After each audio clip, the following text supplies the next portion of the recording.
Good morning, campers. So, funny thing has happened since I started this new job at Jim Palmer Trucking. People are actually commenting on my videos, and they've got questions and stuff, and I want to answer them. I've answered most of these in the comments already, but I want to throw a video out there just because it's a good excuse to do a video. I need excuses to do videos. So anyway, first comment is Tony M.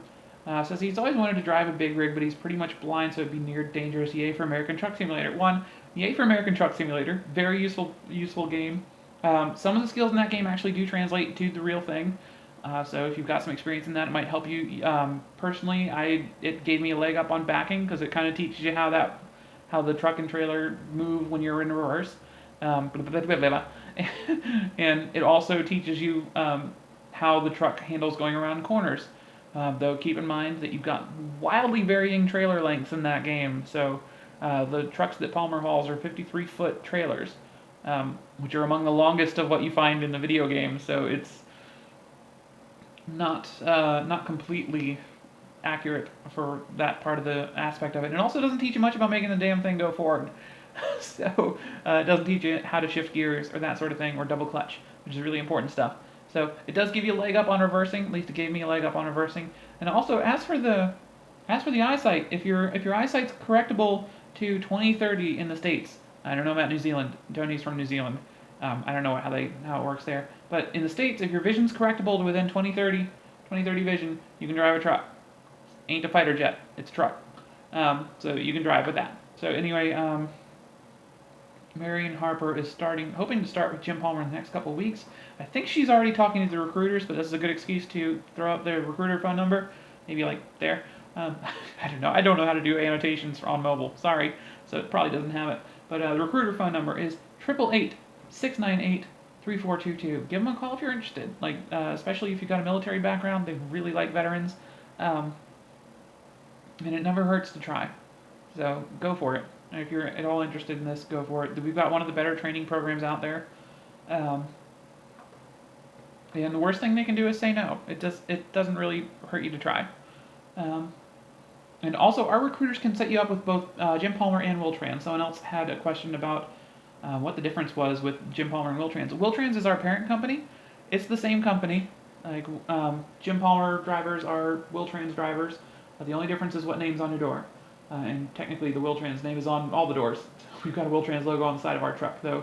Um, Wil-Trans is using the Jim Palmer logo, just with the word Wil-Trans in it on their trucks now. It looks really nice because the Jim Palmer logo looks really nice. Um, but yeah, it's the same company. Just your home terminal is in Springfield for Wil-Trans, and you train in Springfield with Wil-Trans. With Jim Palmer, it's up in Missoula, Montana. It's all the same company. No real difference there. It's just whose name you have on your door and which terminal you start out in. You can wind up all over the country with both of them, and they can both get you home. Wil-Trans, for the most part, runs a little more central U.S. and East Coast, and Jim Palmer runs central U.S. and West Coast. So they kind of keep separate somewhat, but there's a lot of overlap there. And we haul trailers, we haul loads from Prime, so you can get sent anywhere. And they have no trouble sending you home. People have been asking how difficult it is to get home. I've lived in Virginia, and they got me home no problem. Like I was home in time I only went home for a doctor's appointment. So, um, someone wanted to know how many more miles I have before I'm solo.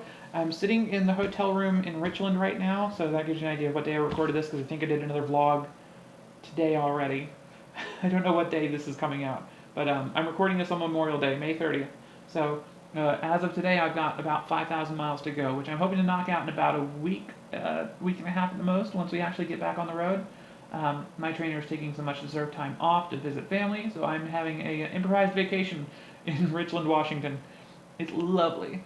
Um, but yeah, I've got 5,000 miles to go before I'm solo, before I get to do my solo week, which is a kind of test thing. I'll get into that in a minute. Um, Someone wants to know if I'm still at Jim Palmer. Yes, I'm still at Jim Palmer. I'm not going anywhere anytime soon. I like this company. Yeah, I like this company. Someone else wants to know: is it hard keeping fit and healthy being a trucker? One, I am neither fit nor healthy, so there's no baseline there. If anything, this has actually been better for me. I was living on pretty low income part time job prior to this, so I'm actually eating a little bit better. having like 90% of my meals at truck stops and in fast food. Sad as that is, I've actually lost a little bit of weight since starting this. I try and get out of the truck for at least a few minutes every day. Get out and walk around today. Now that I've got the time off, I actually did like a 4 or 5 mile walk today, just exploring the area around my motel. It was really nice. Chrome is out of date. Oh no. But it's so just getting out, walking around is not hard. It's sometimes a little difficult to get the motivation to do that, and sometimes you don't wind up in the best neighborhoods, and then you don't really want to get out of your truck and walk around. There's a lot of stuff you can do inside the truck, especially if you got one of the Freightliners. You got a lot of headroom and plenty of room to exercise in the truck if you have to. So it really just depends. The teaming bit that we're doing right now is actually the hardest on me personally, as far as health and fitness goes, because the truck is, when you're off, the truck is still moving. Like you take your time off in the back seat of a moving truck, so you can't get out whenever you want to, because you're not sitting still, which has been a little difficult. But that's only for 8 to 12 weeks of your training most likely. So. Um, How do you like Jim Palmer? I like Jim Palmer. Spoilers. I really like the company. Again, call the recruiters. Talk to them. If you're interested, talk to them.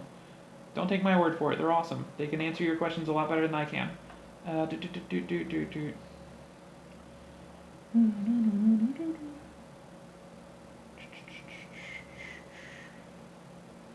Someone wants to know how many weeks the second phase of training is. So I think they're referring to the period that I'm in right now, which is after you get your CDL. That's not a set of weeks. That's a set of miles. We have a 40,000 mile program, so you get the first 10,000 miles are on your learner's permit. So that includes driving around the yard, learning how to drive the truck, and then you spend a couple weeks with your trainer. They'll be riding passenger seat while you drive, because with the learner's permit they cannot be asleep while you drive. They have to be in the passenger seat and on duty while you're driving. That you tackle your first 10,000 miles that way, and then you take your CDL test, get your full CDL, and sorry, I'm just noticing my face in the thing. I shouldn't be watching myself. I should find a way to cover this up. But so once you get your full CDL, you are out for 30,000 miles. Team driving. So that's for me. It's been about 7 or 8 weeks, I think, and that's pretty quick. Going through it pretty quick. I know someone who was in this program for about, at this point, I think it was about 4 months. No, 3.5 months. It took for her to get to it. So about 12 to 14 weeks maximum. So 8 to 14 weeks, I guess, is probably a pretty good estimate of how long that takes. It's 30,000 miles. You can get more miles added if you have any accidents or issues. But yeah, about 8 to 14 weeks. I'm going to be on the low end at about 8 weeks. And also, once you do that 30,000 miles or 40,000 or however many miles you wind up having to do, once you finish that, you're not solo yet. You still have to do a trial week where you go out and you drive solo for 7 to 14 days, and you see how that goes. And they bring you back to Missoula, and you do all the onboarding, and then you're a solo driver. But there's still that little trial period, and if you want, you can keep driving team. I know people who've gone through this program and like their trainers so much that they're team driving now, and they decided not to go solo. But I really want to go solo, so I'll be doing that in 5,000 more miles. What about mountains? So as far as mountain driving, with Jim Palmer, you're headquartered in Missoula, Montana. There's lots and lots of mountains around, and they'll teach you how to drive down the mountains. My first day in the actual cab itself, they ran me around the parking lot a couple of times after I got my learner's permit. But the following day, we actually went out in the bobtail and drove around in the mountains, and they taught me at that point how to use the engine brake on the Freightliner. So which is a crucial element of going down up and down mountains. Although spoilers, going up is the easy part, going down is the hard part. They teach you how to go down the mountains nice and slow. It's always good to take mountains slow. You can go down slow as many times as you want, but you can only go down too fast once. So you'll wind up tackling a lot of mountains when you're out with the trainer, especially during the second phase or third phase. during the phase where you're team driving, you wind up tackling a lot of mountains. And I think in my first, like just in my learner's permit period, I think I did Homestake, Cabbage, Grapevine, um, Shasta, and Sherman and Elk, and the Sisters. So yeah, I did a lot of mountain passes just in my first couple of weeks, just because there's a lot of them up here. So I did Donner a few weeks ago. That was fun. Middle of the night. Ugh. Also, I don't know what this is called, but Highway 17 between um, San Jose and Santa Cruz was really uh, was a lot more interesting than I thought it was going to be. So yeah, that was a speed limit of 35, very twisty, windy mountain road. It was a little bit unexpected in that part of California, but I guess now I know. So I don't know what that pass is called, but it was actually pretty fun to drive. A little bit terrifying, a little bit narrow, but doable. And I think that's 11 minutes, so that's more than enough. If you do have questions, just throw them at me in the comments. Talk to me on Twitter. I'm at AzurAngel17 on Twitter, Xbox Live, Steam, whatever. I'm not really on the gaming services so much anymore, but you can always get me through Twitter or YouTube. So talk to me, let me know, and if you got questions, throw them in the comments. I will answer them, or I will do a video on them. I'll probably answer them in the comments. I've answered all these in actual comments. So let me know what you think, and have a great day, because I am.